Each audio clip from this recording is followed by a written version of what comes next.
Hola, soy Rafael Sirera, profesor del Departamento de Biotecnología de la Universidad Politécnica de Valencia. En este objeto de aprendizaje vamos a estudiar cómo el feedback positivo contribuye a la regulación de la homeostasia.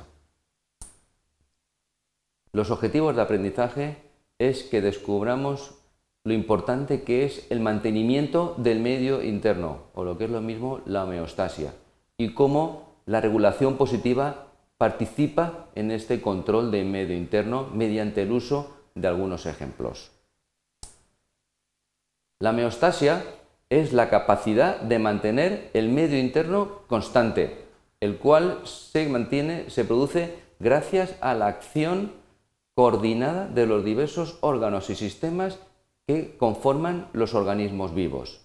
El concepto de homeostasia fue enunciado por Walter Cannon en mención del llamado medio interno que definió el profesor Claude Bernard, el padre de la fisiología o de la medicina experimental moderna. El feedback negativo es el principal mecanismo que contribuye al control del medio interno y consiste justamente en estabilizar los sistemas corrigiendo en sentido contrario las desviaciones que se puedan dar a este equilibrio. Si sube la presión arterial, lo que intentaremos es bajarla. Hay muchos ejemplos, como puede ser el control de la presión arterial, la regulación de la frecuencia cardíaca, de la temperatura corporal, etc.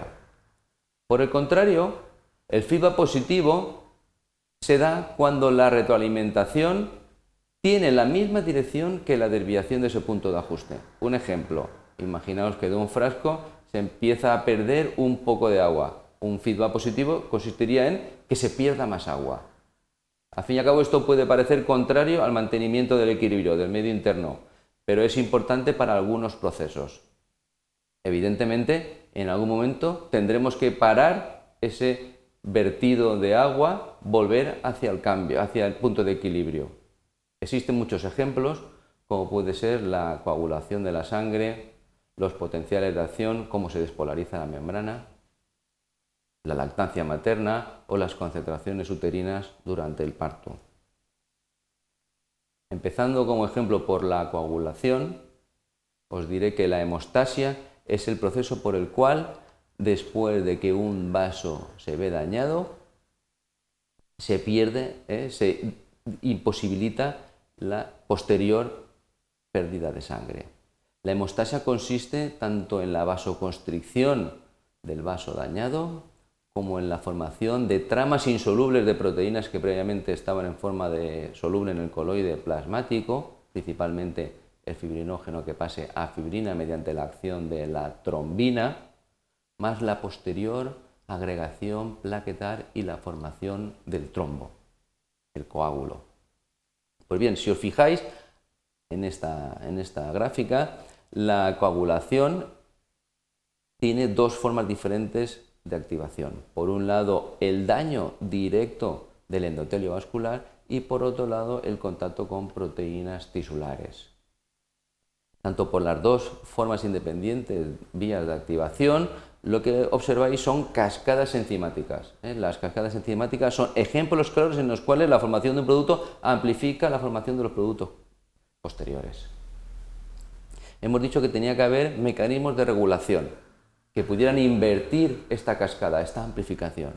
Pues en las reacciones en cascada de la coagulación podemos tener como mecanismos principales de regulación a la proteína C, que va a parar toda esta polimerización, también la antitrombina o el inhibidor del factor tisular. Otro ejemplo de feedback positivo es la producción de leche. Cuando el bebé llora o cuando el bebé está succionando la leche por el pezón, se genera este feedback positivo. De esta forma se emiten mediante neuronas sensoriales al centro regulador, el sistema nervioso, se emiten estas señales y ahí lo que se van a producir son dos hormonas distintas. Por un lado se va a producir en la neurohipófisis, en la hipófisis posterior, se va a producir oxitocina, que es una hormona que lo que conduce es justamente a la liberación de la leche en las glándulas mamarias. Y por otro lado, se va a producir la prolactina en la parte de la adenohipófisis, la parte anterior de la hipófisis. La prolactina lo que va a hacer es inducir la producción de la misma leche, de las proteínas de la leche principalmente. Pues bien, la acción conjunta de oxitocina, que conduce a la secreción de la leche en la glándula mamaria, como de la prolactina, que conduce a la misma producción de leche, permite la alimentación del feto mediante este mecanismo de FIBA positivo. Otro ejemplo son las contracciones que se dan en el útero que permiten el alumbramiento, el parto. De esta forma, cuando la cabeza del feto empieza a empujar el cuello del cérvix, cuello uterino, perdón, cérvix, estas neuronas sensoriales emiten sus impulsos al sistema nervioso central, el cual estimula a la neurohipófisis a la secreción de la hormona que hablábamos antes, de la oxitocina. La oxitocina, cuando lleva al útero, transportada a través de la sangre, le induce justamente a este órgano muscular a sus contracciones que van a facilitar justamente la salida del feto. Asimismo, la llegada de la oxitocina al útero también estimula la síntesis de prostaglandinas, que también son agentes potentes que inducen contractilidad uterina, facilitando también de esta forma la salida del feto a través del canal del parto. Otro ejemplo de FIBA positivo es la síntesis de los estrógenos en la ovulación. De esta forma, cuando durante el ciclo menstrual aumenta la síntesis de estrógenos, los estrógenos son importantes para preparar el órgano sexual femenino para que se implante el óvulo fecundado.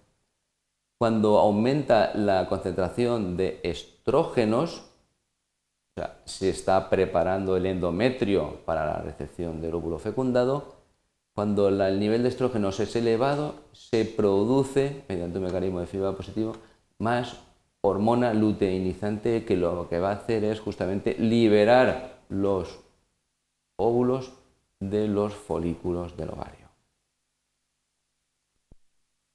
Otro ejemplo, y para terminar, de FIBA positivo son las cascadas enzimáticas que comentábamos en el caso de la coagulación.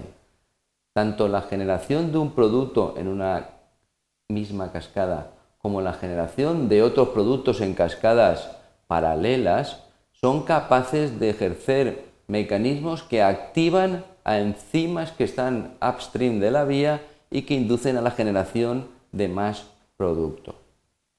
Las cascadas enzimáticas y sus productos generados son claros ejemplos de FIBA positivo.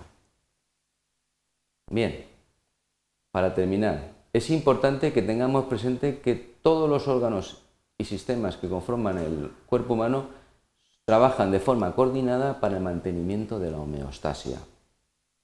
La retroalimentación positiva tiene lugar cuando esta retroalimentación se va en la misma dirección que el cambio del desequilibrio frente al punto de ajuste, amplificando de esta forma la magnitud del cambio. Es importante tener mecanismos de control que sean capaces de invertir esta amplificación del cambio. Si no fuéramos capaces, se perdería sangre y se perdería sangre sin parar hasta que nos desangráramos. Es importante en algún momento invertirlo.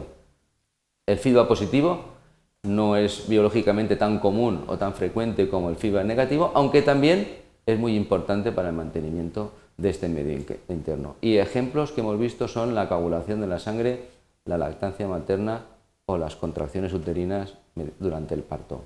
Espero que esto sirva de ayuda.